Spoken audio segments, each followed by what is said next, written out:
I think you're going to relate to this. And hopefully, I'm sure a lot of us are going to relate to this.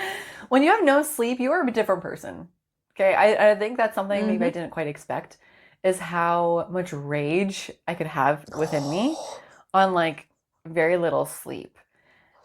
And how quickly like that fuse would just like totally blow up in your face.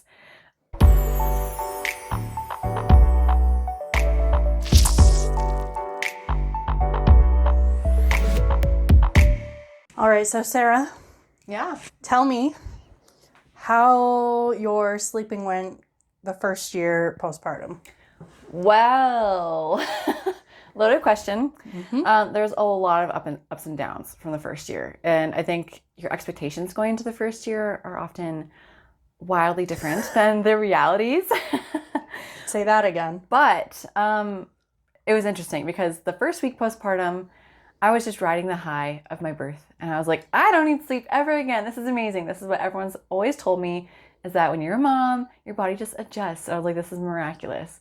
And then this second week hit and I got sick. I got COVID my second week postpartum, like right on the 7th day. And it was the absolute worst thing I've ever experienced, because it's one of those things where you're just like so achy and so tired and you need to sleep to like get that out of your system. And you just absolutely can't sleep when you have a newborn. And it was like such a struggle to try to get as much like rejuvenation out of an hour and a half, 2 hours between feeds. Yeah. And it was brutal. Huge props to Josh, my husband, for taking baby Poppy out and doing the shifts that we had. That was a game changer, because I literally can't imagine what doing this alone would look like. We worked out a system fairly early on where Josh would take the baby for the first half. I think it was the first half of the night. So whenever, let's say like 8 till 1. And then we would switch and I would take the baby from 1 to 6 or whatever, however it makes it even. And we would get some rotations in that way and get a little bit more sleep. Obviously, you can't get that all strung together. So that's where your body's like, whoa, what is happening right now? We are trying to get to like good REM cycles and stuff, and we're not getting it. So that was a challenge for me. And it wasn't long after that we decided that the co-sleeping method for us was what was going to work. We had a bassinet that was in our room, like the sidecar kind of bassinet for like 2 months before my birth. I was like so ready. I was like, we're going to put the baby in there and that's going to be how it works because safe sleep. And then once this baby came, it was just so much easier to just be able to roll over. And so I was very, oops, I keep touching my mic. I was very concerned with the safety aspect and did a lot of research and was a little bit anxious about it. But I did realize that it ended up being best for all of us involved. So interesting. That was the first little while, because I don't think we even considered the idea of moving her like out of our room or into a crib or anything for several months. Like within at least the first 6 months, we were like, that's not even an option for us. This is working. And we received a lot of backlash for that. Like so many questions like, oh, like your baby's never going to sleep in their own room. You don't spoil your baby by sleeping with your baby. That's I was like, interesting to me. So a lot of comments, which is interesting. That's interesting. I didn't get any comments, but we also didn't co-sleep, which I was actually surprised by, because not that I was like planning, I didn't really have any plans on like how we were going to go about sleeping. I was just like, we'll figure it out as we go. And we ended up not co-sleeping. And I think part of that was, again, postpartum C-section. I was just like in so much pain that like having the baby in the bed with me was just like, I just couldn't. I also realized very quickly that Omari does not wake up in the middle of the night when the baby cries. Like, where's that superpower? I want that. So we had stayed with my mom for 2 weeks, which was lovely. But it must have been night 3 or 4. I was sleeping in the room and Omari was out on the couch and Arden was in the bassinet right beside Omari on the couch. At like 2:30 in the morning, Arden's screaming. And my mom was like, oh, maybe Omari's just letting him like cry it out. And then baby's still screaming and screaming and screaming. So my mom gets up and goes and is like, picks up the baby, and Omari's like snoring on the couch. Knocked out. Like doesn't hear anything. And so I didn't really feel comfortable having a brand new baby in the bed with us either, because I didn't want Omari to squish the baby and not wake up. Yeah. Yeah. And then I wouldn't sleep because I'd be worried about squishing him. Mm-hmm. So it didn't actually work best for us to have him in the bed. In And still doesn't. Honestly, like sometimes when he wakes up at like 5 o'clock in the morning, I'll give him a bottle and he'll go back down in our bed with us. But I don't go back to sleep after that. Yeah. Because he like rolls around and kicks me in the head. And this morning he's like, it's cute, but like he like puts his hand on my cheek and like falls asleep with his hand on my cheek. I have a physical touch love language baby. Yeah, and you're like, I'm like, that's enough already. It's so much some days, but it's cute because he like rubs my back and then he falls asleep with his hand like on my back, and I'm like, what a sweetheart. This is so cute, but also I can't fall back to sleep now. No. So, oh, well, that's a bummer. Yeah, so we didn't end up co-sleeping. And yeah, I feel like nobody really commented one way or the other on what we were doing with that. I mean, people I found were asking, like, is he sleeping through the night? Yeah, yes, at around that question all the time. Around that 6-month mark, which is like going back to expectations. I had an expectation pre-baby that babies just sleep through the night at 6 months. And that's so interesting. I know. And although, like, I do think some babies are capable of doing so, that was not the case for us. Oh, where do you think that expectation came from? Oh, I'd been watching YouTube videos on, like, how to get your baby to sleep through the night by 5 months. And there's a book called Bringing Up Bébé. It's like a French parenting book. And it talks about how your baby should be sleeping through the night by 3 or 4 months. And if it's not, like, it should be a problem. Yeah, I kind of, yeah, so I had this expectation, and then I'd watch, like, other YouTubers who had said, like, oh, my babies are such great sleepers, they sleep through the night by 4 months, whatever, right. And I had a friend also who, like, her kids are great sleepers, and, yeah, right, so nice, and yeah, same thing, kind of by, like, 4 to 6 months, like, her boys were both, like, pretty much through the night. Wow. Arden was not. Yeah, no. Arden was not through the night until, like, I'd say, like, 11 to 12 months, we started getting some better nights. But consistently, even still, like, I'd say now we're, like, more consistent through the night. But, like, he was teething this week and, like, up 2-3 times, like, screaming, not wanting to go back down. Yeah, there's so many things that are going to influence your baby's sleep that people maybe also don't prep you for. It's like, oh, yeah, your baby is this many months old. But get ready for a sleep regression or some teething I didn't even episodes. know sleep regressions were a thing until, like, he was here. No, me neither. Yeah, and then I was like, why isn't my baby sleeping? Oh, here's your regular sleep regression. And I was just like, oh, great. So how often does this happen? Oh, like every 2 months. Like, wait, yeah, what? I feel like we're in the thick of a sleep regression right now because he's I guess hit the milestone where, like, his cognition is developing really quickly. Yeah. And so he's understanding now we're gone when we leave the room and is not loving that. Right. So you put him down in the crib and he's don't leave me. Don't leave me. Yeah. It's so hard because you do try to, like, have a certain amount of empathy. You're like, okay, well, obviously you're going through something, whether it's, you know, cognitive developments or teething. You're like, of course you're going to be uncomfortable. I'm so sorry. Yeah. But at the same time, you're like, oh, please, for the love of all that is good, can you just, like, sleep consistently through, like, a week? Mm-hmm. A week would be super nice. Well, and I will acknowledge, like, I am probably a part of the problem a little bit on that because I do like rocking him to sleep. Okay, but is that a problem? Let's address that. Okay, well, it's a problem in relation to me wanting him to fall asleep in the crib on his own. Your own desires are fighting against each other. The 1 out of 7 days a week, I decide I don't really feel like rocking him to sleep and want him to go to sleep in the crib on his own, then he doesn't. Right. And so he's expecting it. Yeah, because he's used to being rocked to sleep. Yeah.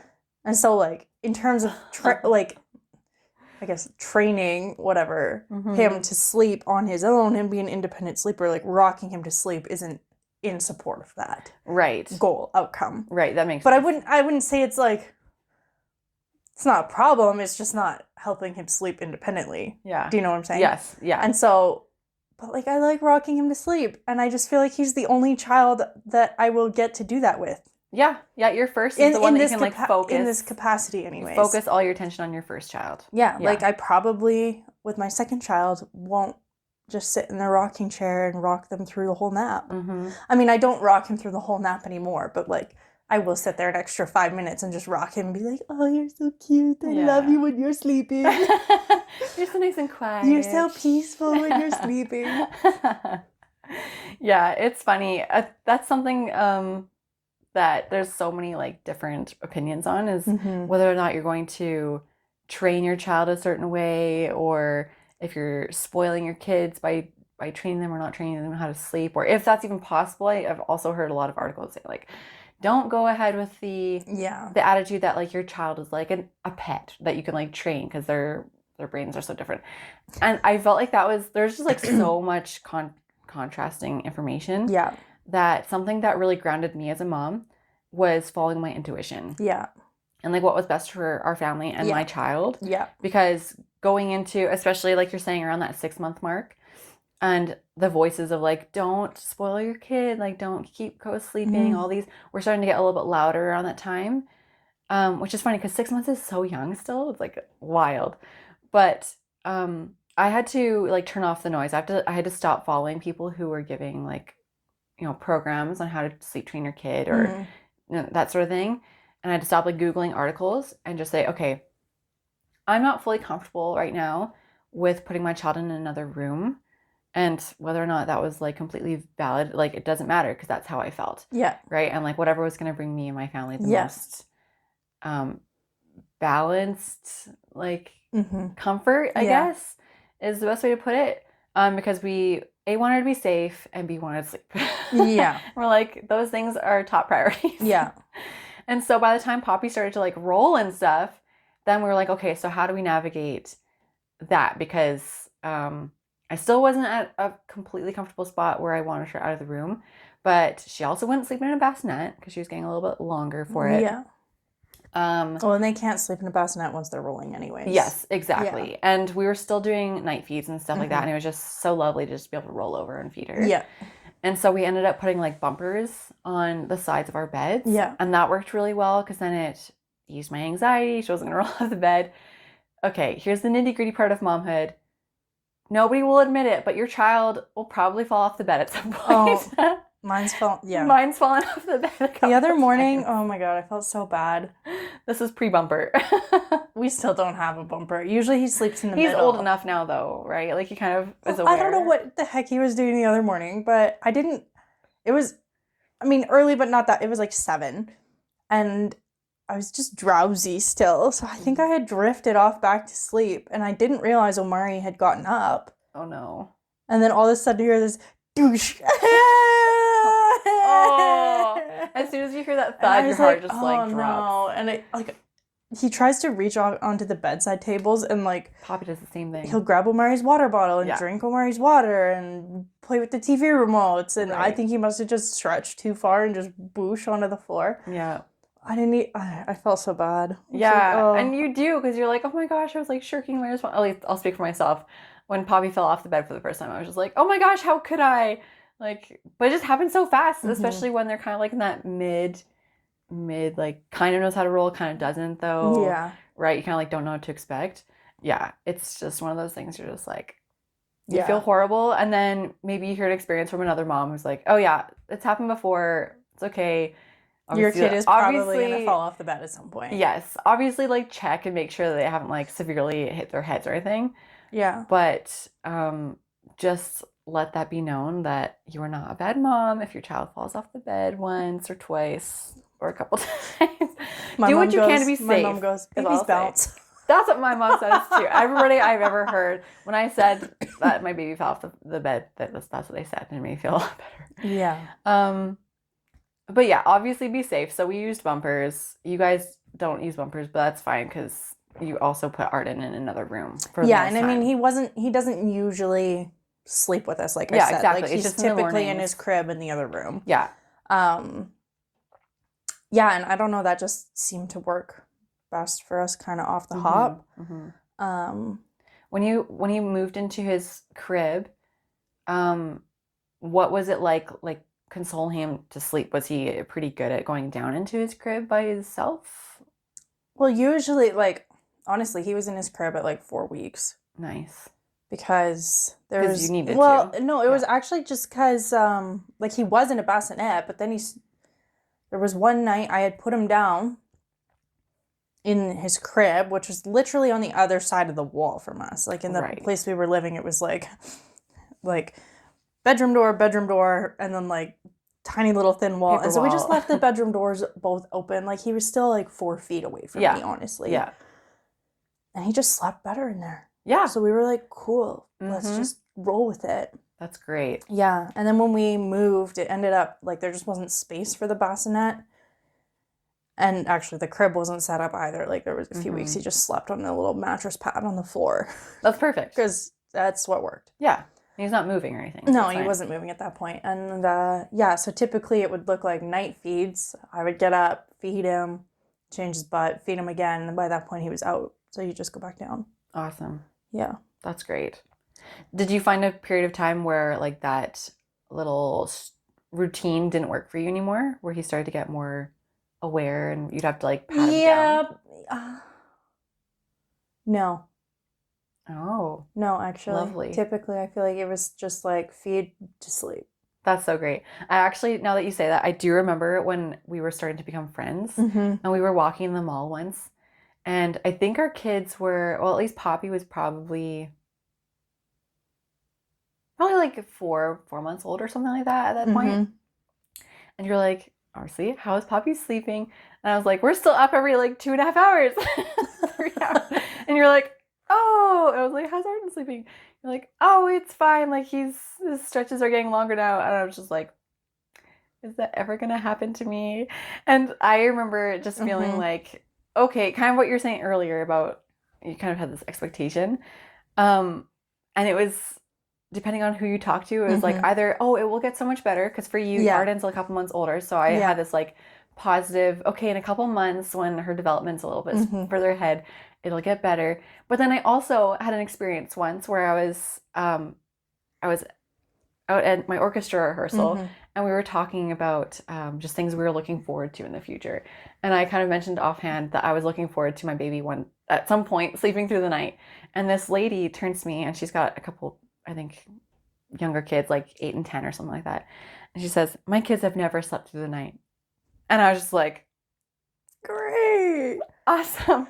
Thanks so much for the vote of confidence. It did get to the point, I will say though, at about 9 months, even though his sleep stretches had gotten longer, we were still up like 2 or 3 times. A couple times, yeah. 2 or 3 times a night. And I was just over it. Yeah. I was like, I'm over being up at 2 a.m. and 4 a.m. and 6 a.m. Yeah. Like, we're done. I'm done with this.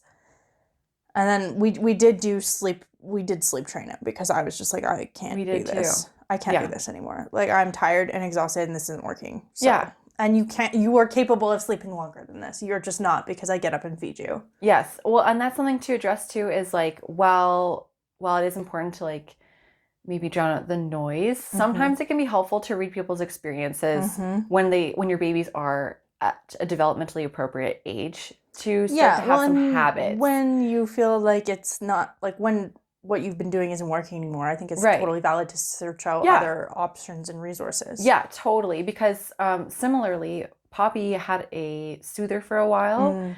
And then she was quite young when she started like ripping it out of her own mouth, and it would wake her up and it would wake me up. And we were like up every like 20, 30 minutes. And it wasn't even just because of feeding. It was just because she was knocking her soother out and it was waking her up, and it was horrible. And I was at my wit's end, and I was like, okay, that's it. We have to soother train. Like, we have to remove the soother. Yeah. And it was like a rough, maybe 2 nights. Yeah. But I followed somebody's advice, like, on how to do that. Like, we didn't end up like cutting the nipple or anything. It was just like straight up, we got rid of it, and we just did some soothing techniques.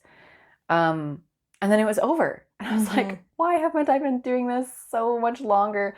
Because it's like, you kind of feel like, oh, I shouldn't be taking away like the soothing mechanism. Yeah. But at the same time, if it's not working, it wasn't working. Yeah. And so it was the same thing for us when we eventually ended up sleep training. Because for the longest time, I was like totally against sleep training. Just like natural, let them do their thing. Like, woohoo, which is fine. If it works for you, it works for you. But that's the reality of our lives.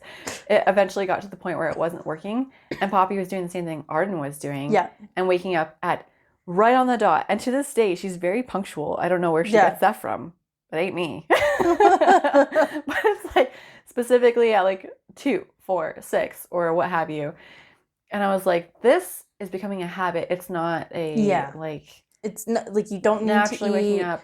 Like, it was waking up because she wanted to feed, and it wasn't because she needed to feed. It's just because out of habit. When we started kicking some habit feedings, what we ended up doing, I think at this point, we had put her in her own room in a crib because she was rolling too much around the bed, and even with our bumpers, it was just becoming an issue. And so I was like, okay, I think she's ready.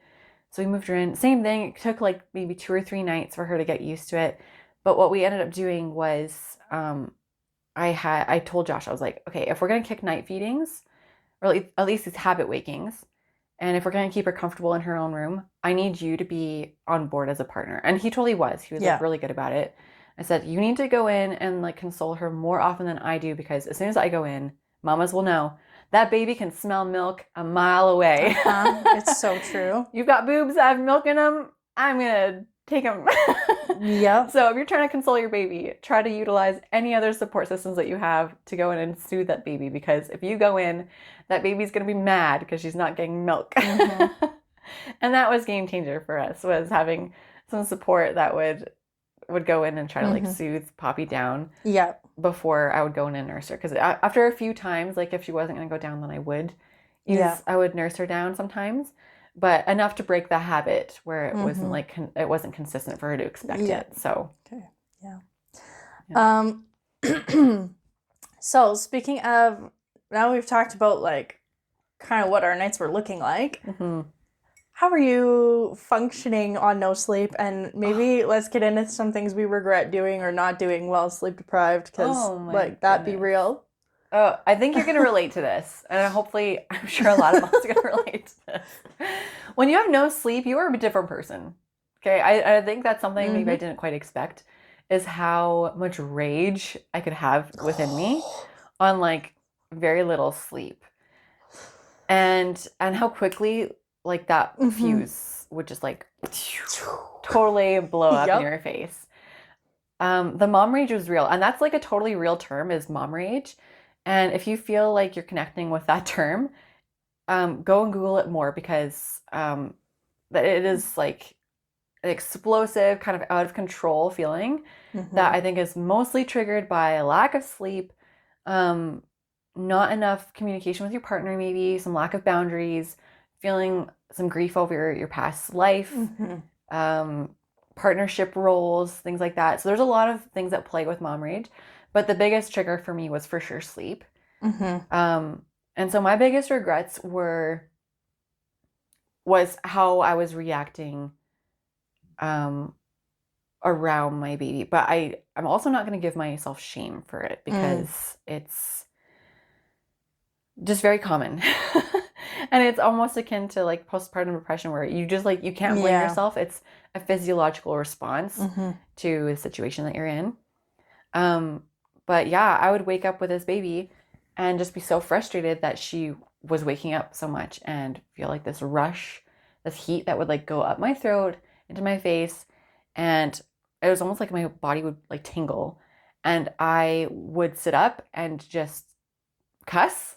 I wasn't a swearer before this much, but I turned into a swearing sailor during my postpartum period. 3 a.m. and she's like, I'm and like, you hear it and you're like, I'm gonna kill somebody, why are you awake again? Yeah. Like, I just put you down. Yes. And you look at the clock, you're like, oh, I put you down 2.5 hours ago. But like, I just put you down. But yeah, it didn't seem to matter, because you weren't getting adequate sleep anyways. And I would just sit up and I would punch the bed beside me, because I physically couldn't contain my frustration and my tiredness and my anger at how I was. As much as Josh was involved, you're still the default parent as the mom, if you're nursing, especially. That's just how it goes, because you're nursing, right? And so I think there was a lot of like anger around that. As much as nursing has turned into a good experience for us, like long Yeah. term. Man, the first month was really Mhm. tough for just all of those things Yeah. involved. So I think my biggest regret is the way that that impacted my relationship with Josh and my relationship to Poppy, because Yeah. if things were good, things were good, but if things were bad, things were bad. Mm-hmm. And so that was hard. So I guess I would go back and say it wasn't a regret, but it's sad to look back and see like that's just how my reality was, that there was like a lot of rage. Interesting. Yeah. Yeah, I would say I definitely had a few moments of being like ragey in the middle of the night, but I don't recall it ever being like a regular occurrence. Like I feel like it was like maybe once or twice that I was like, "Are you like getting mad in the middle of the night?" Mm-hmm. I think for me it was more just being like short and snappy during the day, Oh, and yeah. like feeling like I did not have the capacity to handle anything at all. Yeah. Like waking up and being like, the capacity I have today is to like feed my child and feed myself, and that's it. Like the dishes aren't getting done, the laundry's not getting done. Not like I just had no capacity for anything. Yeah. Which is hard when, especially like the initial postpartum period is done, and then your partner, if you've got a partner, like goes back to work or like regular life resumes, and you're like, I'm still dealing with recovery for myself and all these things. Yeah. And now I'm expected to take over all the other responsibilities. Like, what are we eating? I have to take care of the house. And I feel like for me, I feel like the first 6 weeks, I kind of had a grasp on it. And I remember leaving my mom's house, getting home and being like, okay, like we had prepped for this. Like I had the house cleaned before baby came. And so everything was organized, ready to go, da da da. I was like, all I need to do is like keep on top of it. And as long as I keep on top of it, it's going to be fine. And it was fine up until the point where our landlord told us he was increasing our rent by $500 a month. And keep in mind, so I didn't get mat pay at all because I was like technically self-employed. Right. So I had no wage coming in. Oh no. Omari's also self-employed on like commission-based money, primarily from real estate. And so we were like, we can't afford a $500 rent increase. No. That's substantial. Like, are you kidding me? The mental stress of that while you're going through all this other stress. And so no. It ended up working out that Omari's grandparents were had some like shifts happening, so we were able to move into their condo unit, but that required us moving at like 8 weeks postpartum. Oh, I can't imagine. No. And so like here I am having spent all this time nesting, and then basically having my nest blown up and like relocated, and then the nest is in boxes, and I was just like, at that point, like if you want to talk about like stuff, like not being able to keep on top of stuff like that, moving is the situation where you're like, where is the bare minimum? Yeah. And so where are the basics? Basically I was like thank God I have good people in my life who came to help support through that. And like, yeah, like I had a couple friends come over and they like literally just packed my whole kitchen and like put stuff in boxes. And when we moved Omari's like, where is this? I was like, I have no idea. I didn't pack it. It's here somewhere, whatever. Oh yeah. And so at that point, like, although I was really grateful that we ended up in a living situation that we could afford, like that was a huge blessing for us and has like worked out amazing in the long term. In the short term, like there was one day, I just remember like Arden hadn't really slept well that night. Omari had been out working all day and there's like boxes everywhere. I was just like, had a meltdown. And I remember like trying to build Arden's crib because I was just annoyed that like there was stuff everywhere. So I was like trying to clean. Yeah. And yeah, I just remember like losing my shit that day and calling Omari like in hysterics, being like, you need to come home now. I need you to build the crib. And I'm just like, not like, I can't handle this right now. Yeah, I relate. Well, I can't even imagine being in that circumstance where it's like, we talked about this in previous episodes, where it's like, how do you choose what to focus your efforts on? Like, you're trying to focus on your child. You're trying to get things out of boxes. You're trying to focus on, again, you're like, where are the diapers? Where's something to make this meal? Where's... Yep. And you're exhausted. And you're just like, my brain just stopped functioning. Oh, Okay, that's a really good point, is when your brain is just like at capacity. Yeah. Because something that I've noticed, postpartum especially, was my ADHD has been Mm. off the rocker. It's been insane. And so I think it was like a year before I had Poppy, that I was being diagnosed with ADHD, and I Mm-hmm. was binging all this content on how ADHD impacts our lives. And I was like, oh, okay, this makes so much sense. Great. I love that. I understand this about my brain. And then I remember hearing, oh, ADHD could potentially get exacerbated by all the Mm. hormone fluctuations of pregnancy and postpartum, and then obviously sleep and nutrition and all Yeah. these things. I was like, okay, okay. And then it hit. I was like, I can't think straight. And it was horrible. And Mm-hmm. it's still like so much more of a challenge in my life now Mm-hmm. than I feel like it was before. And part of me is like trying to determine if it's just my change of lifestyle, that I'm like not sitting at a desk Right. writing down a to-do list at the beginning of my day, or I'm not like having regular intervals of exercise like I did at my job. And and now I was focusing on like a bunch of little tasks, but a bunch of like continuous tasks at the same time, Yeah. right? So like when you're navigating a household and your child and yourself, it's like the very mundane things have to get done, but that's also included on your to-do list. Mm-hmm. And so my brain has had a really hard time like finding systems and structures that work for me Yeah. to like get my day rolling really well, or Mm-hmm. make sure that I'm emotionally regulated. Yeah. Because if I start to get overwhelmed by all these things, or if I don't get things done when I think they're going to get done, then it like throws my brain for a loop. Side note, I saw a reel the other day. It was super funny. So I'm going to try to describe it. It was a conversation that somebody was having with themselves about their ADHD impacting their life. And it was, okay, so tomorrow we're going to do the laundry, we're going to wipe the kitchen down, we're going to pick up the child from school, we're going to make lunches, and then we're going to vacuum the room. Okay, great. What was the first thing on your list? Oh no, I actually don't remember. Okay, well, that's too bad, because until you remember that first thing on your list, we're not going to get anything done. We're actually going to say, oh, but why don't we vacuum for? No, sorry. If we don't remember the first thing on your list and get through it in the order that you already thought that you're going to get through it, it's not happening today. So, yeah, I Was don't. that Yeah. true? Oh my Okay, god. bless. Okay, so I've never been formally diagnosed with ADHD, but like high key would not be surprised if Undiagnosed, but we suspect. I very high suspicion, yes, because like I'll be like, okay, I'm gonna like tidy the kitchen, and then they'll be like, Arden's sweater that he's dragged out of his room and left in the middle of the kitchen floor. I'm like, oh, I have to pick this up and put it away. And then I go into Arden's room and I'm like, oh, look at all the books on the floor. Then I like Right. stack all the books, and then there's like a spoon that he's like left in there that he took out of the kitchen and left in his bedroom. And I'm like, oh, this has to go in the dishwasher.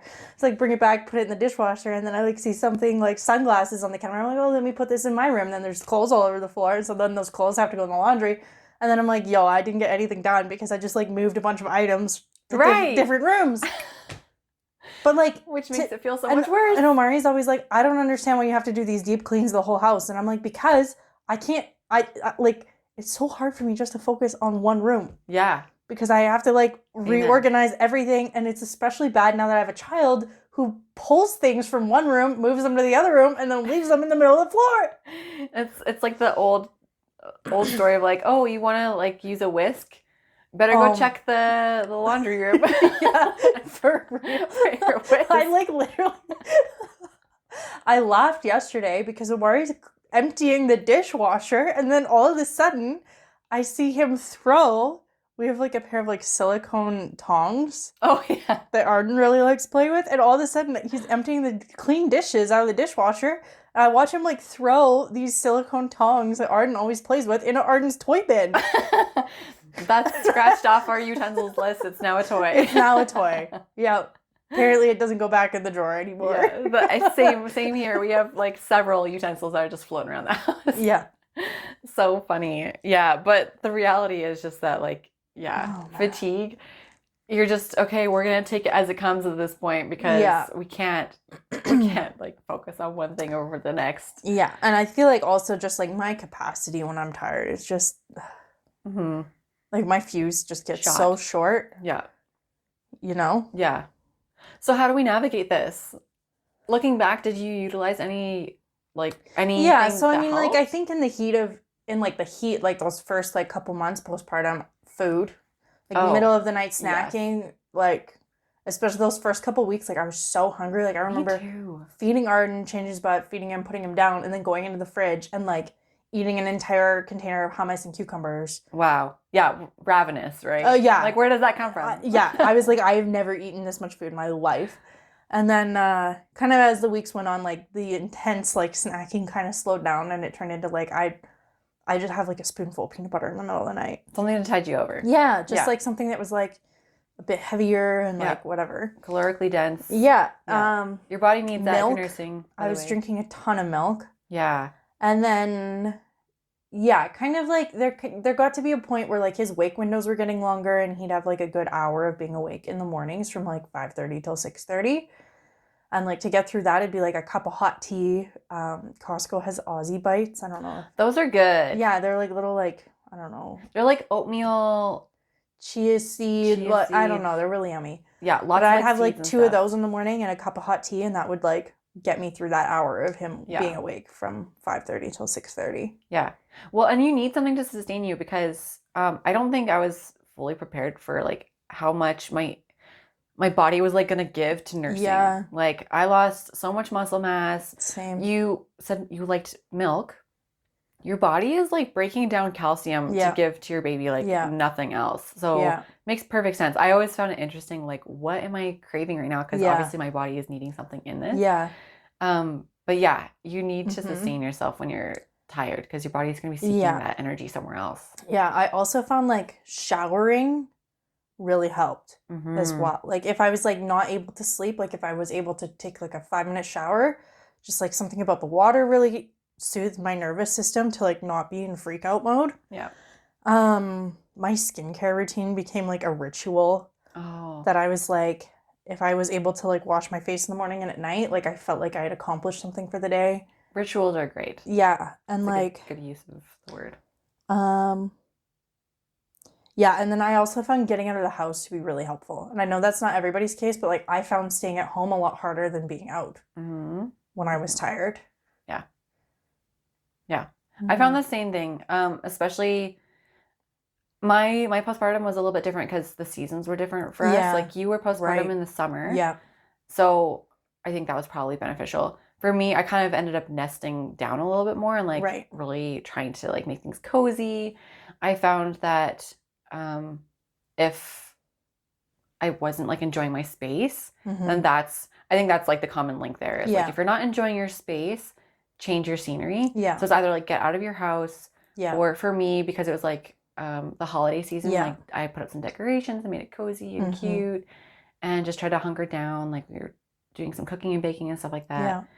Yeah. The shower thing is so real though. I think taking care of yourself in whatever way, like where you can just like pay a little more attention to your actual physical body. Yeah. Because as new moms, your attention is so out of your body that, and you made a good point about like the nervous system, is you don't realize how like, you know, we're just so agitated and so on all the time, that something that I found was really helpful, especially when I was trying to like get quality sleep, was reminding my body to relax. Because I found like my pelvic floor, I was tensing my glutes a lot.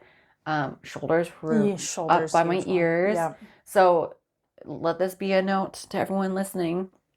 Postpartum or not, like cue back into your body, because you hold tension when you're not even aware of it a lot of the time. And so that's like a really good step. Just calm your nervous system down a little bit. Getting you a little bit more present is just tuning back into your body, because when your attention is elsewhere and you're in a state of chronic fight or flight, that's something that can really help, is just release. Physically tense everything and then physically release it. Yeah. Practice some breathing. Yeah. And that's huge too. Yeah. That was really helpful for me. Same. Yeah. I like listening to guided meditation sometimes to fall asleep. I can't. My brain. I have to like physically try to turn off my brain. Side note, if you're still struggling with like falling asleep and turning your brain off, something I've found is like fascinating, it works like a charm, is I can't remember. There's like an actual term for it, but it's where you go through the alphabet in your head and you have to use a different word with every letter. So like A, alphabet, B, broomstick, C, crushed, like just random words, whatever comes to mind. And you're just going through because your brain, I guess, can't physically focus on, like, obviously our brains multitask a lot, but when you're trying to think of something specific like that, for whatever reason, it really works. And so to pair that with like some slow breathing, relaxing your body, it helps a lot just to be able to focus your attention on one thing instead of thinking, oh, I have this to do in the morning, or oh, I hope I can fall asleep before my baby wakes up. That sort of. I find writing down the stuff you have to do the next day also really helps me fall asleep, because then once it's written down, I can just let it go. Oh, yeah. Don't have to remember it anymore. Yeah, that's a really good point too. Yeah. Yeah. But I think the biggest lesson for me, and maybe you tune in with yours, but biggest lesson for me is that it is a roller coaster, but nothing is permanent. Yeah. And I think that was the biggest like positive takeaway from this last year, is that nothing is permanent. Those really, really hard early postpartum days are tough, but they don't last forever, as much as that mom with the 8 and 10-year-old might say. Yeah. It's not the same. No. Your postpartum days are not the same. The biggest truth I've ever heard is, when it pertains to having babies, is the days are long, but the years are short. Because I don't know where the first year went. No. Oh. But in the thick of month 3, in the middle of the night at 3 a.m., I was like, yo, when are you going to sleep through the night? Yes. But it does happen, and it does happen quick. It just feels slow in the moment. It feels slow, but it also helps to be a part of something. Like have a friend, maybe if you're really lucky, you have a friend who's in a similar stage or has had kids before. Find somebody who you can kind of be open and honest to, like whether that's your partner or what have you. But I think I found it really beneficial to have it be other moms. Yeah, same. And just be like, I am dealing with mom rage right now, or like, this is the stage we're in. How are you coping? Yeah. And that was really helpful. And it doesn't have to be all the time, but just have a sounding board for when you really need it sometimes. And you need it to be not the person that you're involved with, you know? Yeah. Somebody out of your house maybe is a little bit removed from your situation. Can be really helpful. Yeah. But Sure. Yeah. Cool. Well, we'd love to hear all of your crazy stories about your sleepless nights. So if you have anything you want to share with us, or anything you related to today, feel free to comment below. Do you believe in sleep training? Is what I want to hear from our audience. Oh. What methods worked for you is what I want to know. Yeah. Let's just open that conversation while also being respectful that everybody's on their own journey and that everybody is entitled to their own choices of how they choose to raise their children. And yeah, tune in next time. Yeah. Thanks so much for joining us.